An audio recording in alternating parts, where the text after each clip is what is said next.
ഓം പരാശക്തി നമ. ഒരു ഭക്തൻ ചോദിച്ചു, മനഃശാന്തിക്ക് വേണ്ടി എന്തു ചെയ്യണമെന്ന് ഒറ്റ വാക്കിൽ എന്നോട് ഉപദേശിക്കാവോ അമ്മേ?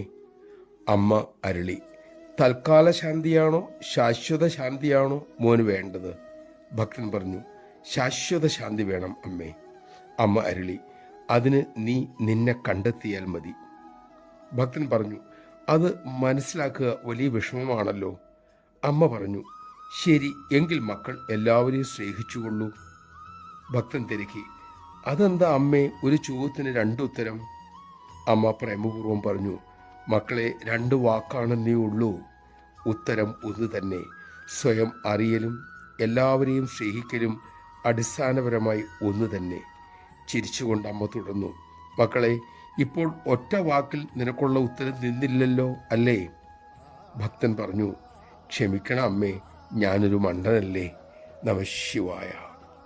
വാക്കുപോലുമില്ലാതെ അമ്മയ്ക്ക് നമ്മളോട് സംസാരിക്കാനാകും, നാം ആ തലത്തിൽ എത്തിയാൽ.